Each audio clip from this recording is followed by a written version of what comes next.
तो अब हम लोग देखेंगे ट्रांसफर स्टेटमेंट।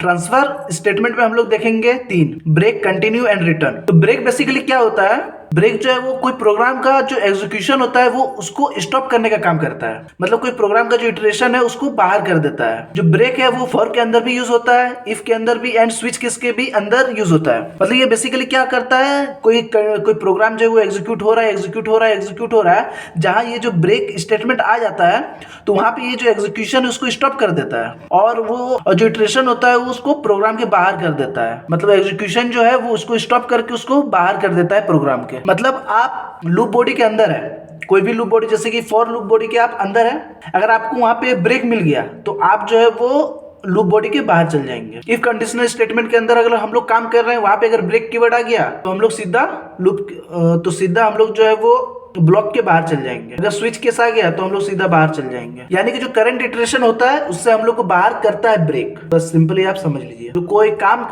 कंटिन्यू हो रहा है, अगर ब्रेक कीवर्ड आ गया तो उस जो बॉडी होता है उस बॉडी से बाहर हो जाता है एग्जीक्यूशन। तो चलिए दूसरा देखते हैं, कंटिन्यू। कंटिन्यू क्या करता है, ये स्किप करने का काम करता है। मतलब इसको जो कंटिन्यू को जो कंडीशन मिलता है वो अगर ट्रू हो गया तो उसको वो स्किप कर देता है, स्किप कर देता है। मतलब उसको जो है वो एग्जीक्यूट नहीं करता है, स्किप करके वो जो नेक्स्ट स्टेटमेंट होता है उसको एग्जीक्यूट करने लगता है। अगर आप प्रोग्राम के बीच में कोई चीज को जो है वो एग्जीक्यूट नहीं करवाना चाहते, उसको बीच से ही हम लोग को उसके बीच, जो प्रोग्राम के बीच से ही हम लोग क्या चाहते हैं कि स्किप हो जाए, वो प्रोग्राम जो है वो एग्जीक्यूट ना हो जाए, तो तब हम लोग कंटिन्यू स्टेटमेंट का यूज करते हैं। अब हम लोग देखेंगे ये जो रिटर्न है, रिटर्न क्या करता है। तो रिटर्न क्या करता है, ये जो है ये वैल्यू को रिटर्न कर देता है। जब हम लोग कोई मेथड बनाते हैं तब हम लोग जब वैल्यू रिटर्न करने का काम करते हैं तो ये रिटर्न जो है ये वहां पे वैल्यू रिटर्न कर देता है जहां से हम लोग मेथड को कॉल करते हैं। तो चलिए अब हम लोग ब्रेक एंड कंटिन्यू का प्रैक्टिकल देखते हैं। तो उसके लिए सबसे पहले हम लोग एक फाइल बना लेना है। तो जैसे कि मैंने फाइल क्रिएट कर लिया है जंप डॉट जावा का। तो चलिए अब हम लोग मेन मेथड लिख लेते हैं। देन हम लोग को प्रैक्टिकल में करना है कि हम लोग को प्रैक्टिकल में बेसिकली 1 to 10 नेचुरल नंबर को हम लोग को प्रिंट करना है। तो उसके लिए हम लोग फॉर लूप का यूज करेंगे और इसमें हम लोग जो है वैल्यू इनिशियलाइज कर देते हैं। कोर्स हम लोग एक वेरिएबल डिक्लेयर कर ले रहे हैं इंट आई, इसमें हम लोग वैल्यू इनिशियलाइज कर दे रहे हैं 1 से। हम लोग इसको प्रिंट करवाएंगे लेस देन इक्वल टू 10 तक हम लोग प्रिंट करवाएंगे वैल्यू। ओके, एंड जो है हम लोग जो वैल्यू है वो 1 by 1 इंक्रीज करवाएंगे। तो हम लोग प्री इंक्रीमेंट का यूज करेंगे। तो यहाँ पे आप पोस्ट इंक्रीमेंट का भी यूज कर सकते हैं, और प्री इंक्रीमेंट और पोस्ट इंक्रीमेंट का जो बीच में डिफरेंस है वो हम लोग आगे जाके देखने वाला है। ठीक है, तो यहाँ पे अब हम लोग आई को प्रिंट कर लेते हैं, आई को। ठीक है, तब इतना कोड अगर हम लोग रन करते हैं तो क्या आउटपुट में आता है, चलिए हम लोग देखते हैं। तो देख सकते हैं 1 to 10 नेचुरल नंबर हम लोग का प्रिंट हो चुका है, यहाँ पे नीचे देख सकते हैं। ठीक है, तो 1 to 10 नेचुरल नंबर हम लोग का प्रिंट हो चुका है। लेकिन इसी में हम लोग देखेंगे ब्रेक एंड कंटिन्यू का यूज करके हम लोग देखेंगे आगे कि ब्रेक एंड कंटिन्यू जो है इसमें क्या क्या चेंज कर सकता है। अब अगर कोई कहता है कि जो प्रोग्राम है हम लोग ने तो यहाँ 1 to 10 नेचुरल नंबर प्रिंट करवाया है, लेकिन यहाँ पे जैसे ही जो हम लोग कंपाइलर है वो 4 तक पहुंचे, हम लोग को मतलब जो वैल्यू है वो हम लोग को 5 से हम लोग को बाद वाला वैल्यू अब हम लोग को नहीं चाहिए। मतलब प्रिंट हो 1 to 4 ही जो है वो वैल्यू प्रिंट हो। तो अब इसके लिए हम लोग क्या करेंगे, चलिए देखते हैं। इसके लिए हम लोग यहाँ पे कंडीशन लगाएंगे, इफ आई इक्वल टू 5। अगर 5 हो रहा है आई, ओके, तो क्या कर देना है, ब्रेक कर देना है। स्टेटमेंट जो है इसका आगे वाला जो स्टेटमेंट है उसको ब्रेक कर देना है।